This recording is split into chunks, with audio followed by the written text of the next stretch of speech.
Et allez, petit Covid, c'est chiant le masque avec la buée, hein. Si tu veux une astuce, regarde ça. Bon, on se retrouve pour une petite vidéo pour les binoclars, comme moi. Bon, bah, j'ai un peu vieilli depuis le temps aussi. J'ai des lunettes de vue, de repos. Voilà, comme beaucoup. Et là, avec le Covid et tout, il y en a beaucoup qui portaient pas de masque avant. Et là, ils galèrent tous avec la buée dans les lunettes. Donc, bon, les trois quarts du temps, moi, j'ai pas forcément besoin de la petite astuce que je vais vous montrer. Moi, j'utilise ça. Moi, je suis motard. On est pas mal à le connaître. C'est un anti-fog, donc un anti-buée qu'on utilise pour les visières, pour les casques. Donc, ça marche super bien, quoi. Donc, bon, bah, utilisation normale, basique. On va juste vaporiser un petit coup de chaque côté. On essuie, ça va laisser un petit film et ça fait anti-buée, quoi. D'accord? Après, pour les nouveaux qui portaient pas de masque et qui ont des lunettes, vous allez vraiment galérer parce qu'en général, les premiers temps avec un masque, il faut le temps que vous vous habituiez à respirer avec ça. En général, les premiers temps, on s'étouffe un peu, on respire mal, du coup, on respire plus fort.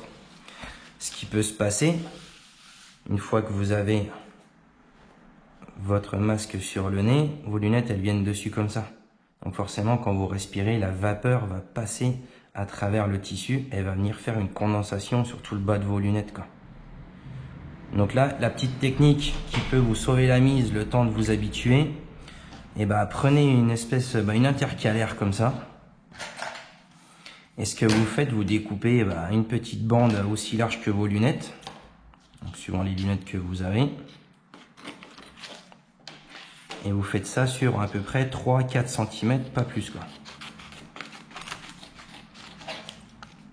Donc là, on a la petite bande. Une épaisseur, ça suffira. Là, j'en ai deux.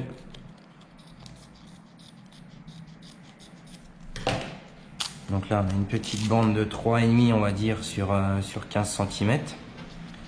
Hop, je vais virer ça pour éviter que ça brille. Donc, ce que vous faites après, vous formez votre masque au préalable, bon, avec les mains propres, hein, là je vais tout jeter, moi. Vous formez votre masque comme ça et vous venez déposer votre petite languette comme ça au-dessus du masque. Après, et voilà, l'agrafe. Hop, je fous tout par terre. Donc ce que vous faites, vous placez pas l'agrafe là ou sur, vous le placez plus bas, vous le placez sur le masque. Vous le placez dans le masque, vous faites le pli pareil. Vous formez le pli et vous venez mettre une autre agrafe ici, quoi. Une autre agrafe ou un bout de scotch, quoi.